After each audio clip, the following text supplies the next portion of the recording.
앞뒤 좌우 인사하겠습니다. 주님의 교회 잘 세우십시오. 먼저 오리엔테이션을 먼저 하고 제가 강의를 하는데, 오리엔테이션 한다는 뜻은 올해 우리 제가 강의할 것과 또 가장 중심에 둬야 될 것 세 가지를 좀 먼저 말씀드려야 될 것 같습니다. 첫 번째는 설교를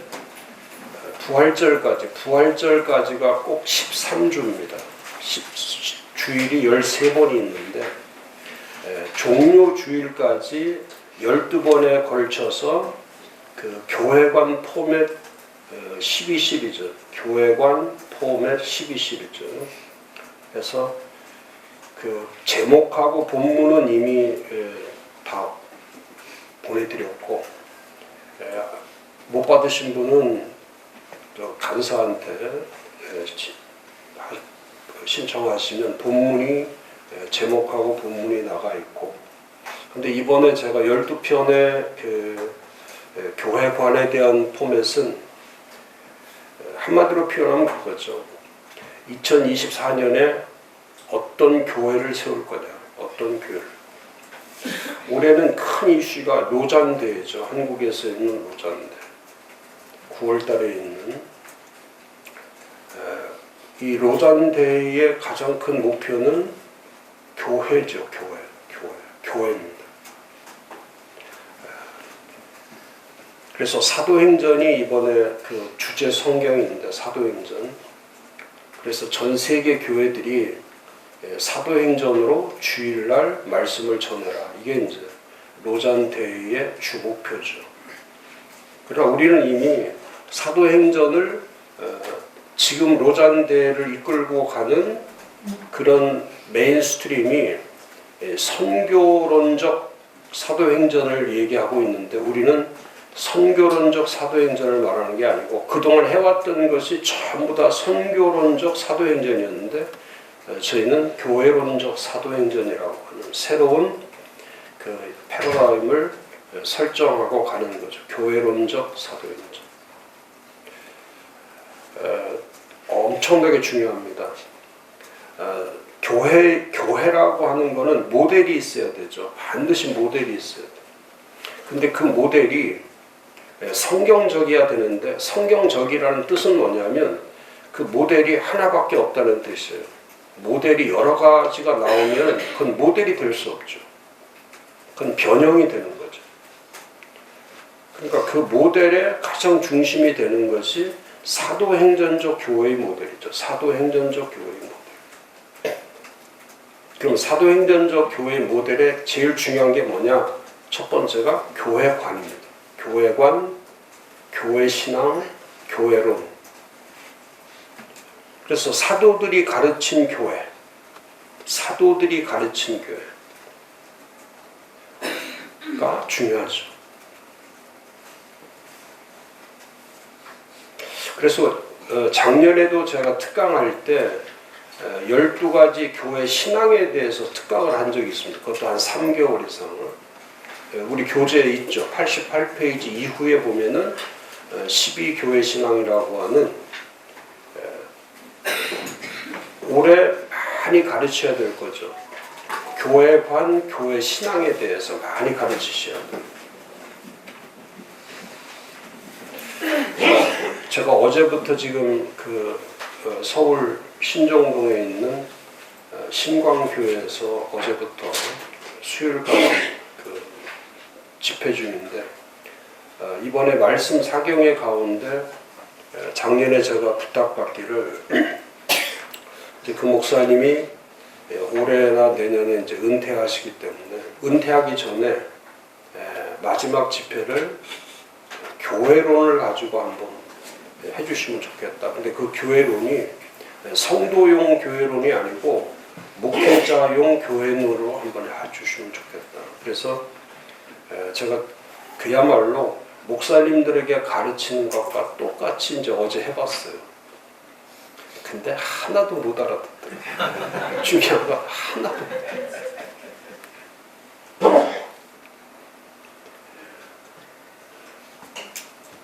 그러니까 재미가 없는 거죠. 재미가 없는 거예요. 근데 목사님 혼자 재미있다고 하고 성도들은 전혀 재미없죠. 그러면서 제가 강의를 하다가 말씀을 전하다가 느꼈던 것이 뭐냐면 교회를 다니는 것과 이분들이 교회를 다니는 것과 삶을 사는 것은 전혀 다르고 그냥 바른 생활을 할 뿐이지 이 신앙 훈련을 받는 게 아니구나 이게. 조금 착하게 살고 조금 바르게 살고 조금 선하게 사는 쪽으로 가는데 세상에 나오면 전혀 다르죠. 나라에서 주는 돈 공짜 바라고 또 조금 더 노인이 되면 좀 더 욕심이 더 생기고 그러니까 예수 믿는 거하고 신앙으로 사는 거하고는 전혀 다른 거죠. 그러니까 교회 와서도 성도들이 저 어제 전했던 게 그거예요. 여러분들이 교회 오면은 자꾸 도움받고 혜택받고 보상받기를 자꾸 기대하는데 여러분들이 세상을 살아갈 때도 그 나라에나 어떤 직장이나 이런 데 가서 여러분들이 다 원하는 게 뭐냐면 도움받고 혜택받고 보상받을 생각만 하고 있지 진짜 사랑하고 희생하고 섬기고 하는 에베소 5장 25절에 그리스도께서는 교회를 사랑하시고 그 교회를 위해서 자신의 몸을 주신 것 같은 그 희생과 섬김이 없는 그러니까 교회 오면은 사랑하는 연습을 해야 되고 교회 오면은 희생하는 연습을 해야 되는데 교회 오면은 나라에 원하는 것처럼 조금 일하고 보상 크게 받고 싶어. 또 가지가지 혜택은 다 받으려고 하고 그 다음에 남들이 도와주지 않아서 내가 이렇게 살 수밖에 없다고. 조금 도와주면 내가 좀 살아갈 수 있는데 그게 이제 잘못된 교회관이죠. 교회관. 교회 신앙. 잘못된 교회 신앙. 그 잘못 배운 거죠. 그래서 자기 교회론을 가지고는 주님의 교회론을 회복할 수가 없죠. 제가 어제도 말씀 전하면서 성대를 그랬어요. 2024년은 교회 올 때 그 세 가지 마음을 가지고 와라. 첫 번째는 사랑하려고 하는 마음. 사랑을 해라. 그럼 사랑하게 되면 첫 번째 바뀌는 것이 뭐냐면 주고 싶어 하는 거예요. 다 주고 싶어. 받고 싶어 하는 것이 아니고 주고 싶어 하는 거예요. 거기에서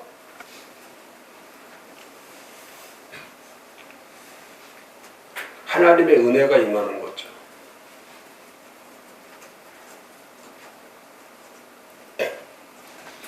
근데 하나님의 은혜가 임해야 지혜로워지죠. 지식이 있어서 지혜로운 게 아니고 하나님의 은혜가 임해야 지혜롭죠. 지혜가 있는 거예요. 지혜로운 마음은 공부해서 얻어지는 게 아니고 노력으로 얻어지는 게 아니고 실력으로 얻어지는 게 아니고 지혜는 하나님의 은혜로 이루어지는 거죠. 하나님의 은혜로. 아무리 공부를 많이 해도 하나님의 은혜가 임하지 않으면 절대 지혜롭지 않고 어리석죠.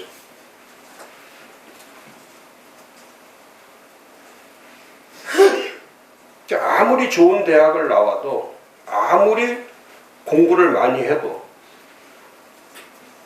하나님의 은혜가 임하기 전까지는 자기밖에 없죠. 그런데 하나님의 은혜가 임하면 본인을 먼저 생각하지 않고 다른 사람들을 위해서 살아가는 삶으로 바뀌죠. 엄청 중요한 거예요.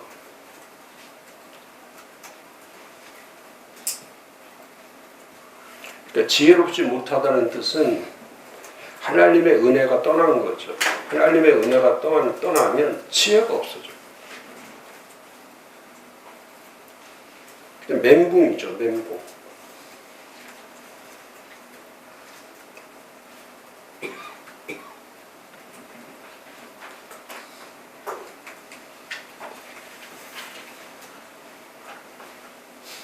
그러니까 똑똑하다는 건 의미가 없어요.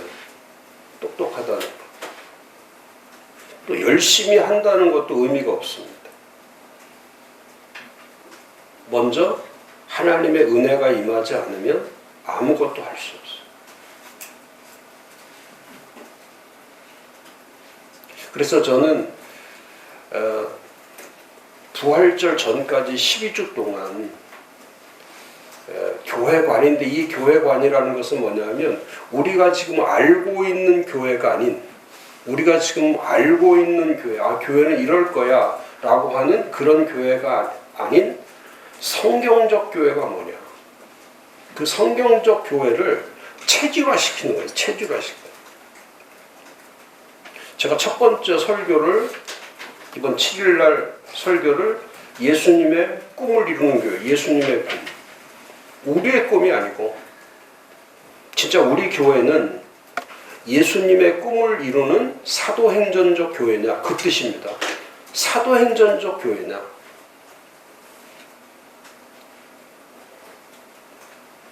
오늘 아침에도 어떤 목사님과 잠시 얘기했지만은, 목사님이 갖춰야 될 세 가지가 있죠. 첫 번째가 품격이죠. 인격, 품성. 첫 번째 중요한 게 품격이죠. 이 성품이 안 좋으면 아무것도 할 수 없죠. 또 너무 좋아도 잘못되죠. 나빠도 잘못되고 너무 좋아도 잘못되고. 진짜 균형 있는 성품을 가져야죠. 균형이 있는 성품을 가져요. 좋다고 좋아하는 것도 아니고 나쁘다고 나빠하는 것도 아닌, 진짜 어디에 있든지 형편에 처할 때마다 균형이 있는 거죠. 균형이 있는 거. 극좌로 가도 안 되고 극우로 가도 안 되고, 언제나 균형이 있는 거죠. 언제나 균형이 있는 거죠. 품격 가운데 제일 중요한 게 저는 균형이라고 생각해요. 균형. 너무 좋아하고 뭐 넓고 마음도 넓고 뭐, 근데 마음 넓은데 중요한 건 뭐냐면 균형이 없죠. 자기한테만 마음이 넓지 다른 사람한테는 마음이 넓지 않죠. 그런 말들 많이 하잖아요. 다른 사람한테는 잘하는데 집안에서는 잘 안 한다고.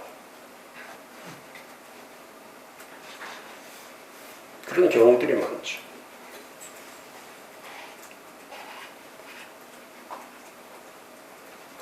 두 번째가, 목사가 가져야 될 두 번째의 조건은 리더십이죠. 리더십. 교회를 세워갈 수 있는 리더십. 사람을 세워가는 리더십. 말씀을 전하는 리더십. 또 사람과의 관계를 형성하는 리더십. 근데 그 리더십도 중요한 게 균형이죠. 균형. 리더십도 잘하는 사람한테 잘하는 거는 그건 리더십이 아니죠. 잘못하는 사람한테 또 그렇게 대하는 것도 균형이 안 되죠.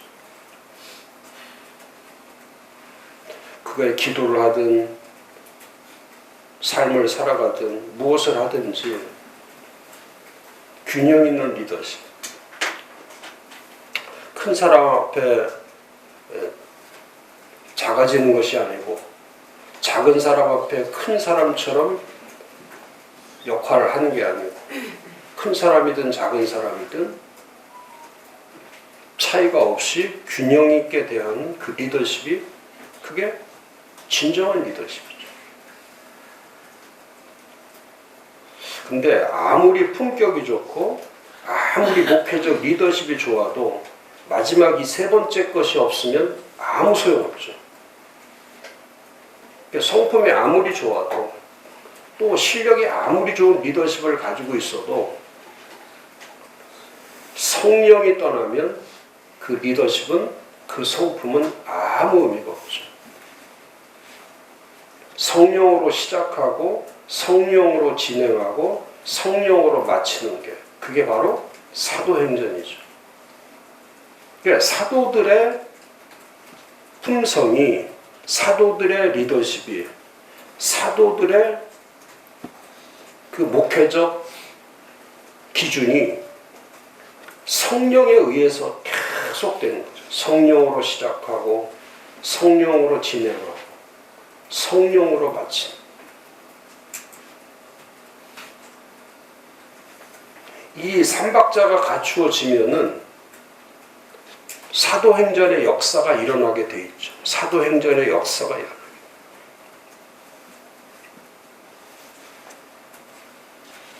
근데 저도 포함해서 저를 포함해서 많은 목사님들이 1번과 2번은 엄청나게 많이 훈련되는데 중요한 거는 제일 중요한 3번, 세 번째 거. 성령으로 시작하고 성령으로 진행하고 성령으로 마치기를 않기 때문에 사도행전의 역사를 볼 수가 없는 거죠. 그래서 2024년은 우리의 목회적 기준을 이 품격과 리더십과 성령을 통해서 세워져 가는 사도행전적 교회를 향한, 그래서 부활절 전까지 12주 동안은 성경적 교회관에 대한 말씀을 전하고 그 다음에 부활절 날부터는 다시 사도행전으로 출발해서 마지막 2024년이 사도행전적 교회 역사가 일어나는, 적어도 전 세계 교회가 함께 가는 거예요. 전 세계 교회가. 우리만 그런 게 아니고 지금 그런 메시지들이 강하게 지금 시작되기 때문에 하나님의 인도하시는 하나님의 역사, 제가 말씀드리잖아요. 항상 목회를 해 나갈 때는 우리 교회는 지역교회가 되면 안 된다. 센터 처치가 돼야 된다. 중심교회가 돼야 된다. 그러니까 변두리로 가면 안 돼요. 색강으로 가면 안 돼요.